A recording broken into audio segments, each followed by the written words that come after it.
இன்று நான் நகரத்தை சுற்றி பார்க்க விரும்புகிறேன். உத்தரவு அரசே, வாருங்கள் போகலாம். அவன் முதல் முறையாக உலகின் நிஜத்தை பார்த்தான்.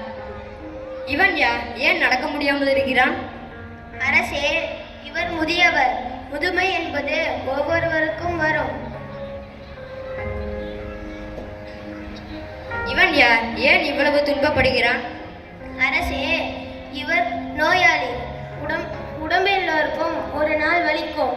மனிதர்கள் இப்படியாகவே துன்பத்தில் வாழ வேண்டுமா? அந்த காட்சிகள் அவனது உள்ளத்தை ஆழமாக குலைத்தன.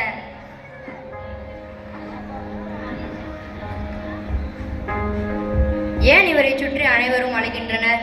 இவர் எந்த அசையுமின்றி அப்படியே படுத்திருக்கிறார். அரசே, இவர் இறந்து விட்டார். இவரது உறவினர்கள் மீளார் துயரில் அழுது கொண்டிருக்கிறார்கள். இதுவே இறுதி நிலை அரசே.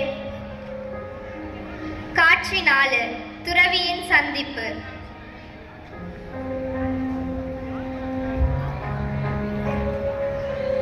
இவர் யார்? அமைதியாக இருக்கிறார். அரசே, இவர் துறவி, உலகத்தை தொடர்ந்த ஞானி.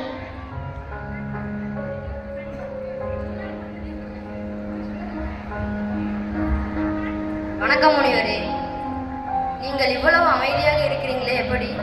அமைதி பொருளில் இல்லை, ஆசையில் இல்லை, அது மனதில் தான். ஆசை விட்டால் அமைதி வரும். ஆஹாஹா! அந்த வார்த்தைகள் சித்தார்த்தனின் மனதில் ஒளியாக பதிந்தன. காட்சி 5, விடைபெறல். அந்த இரவு சித்தார்த்தன் தனது மனைவி யசோதரையை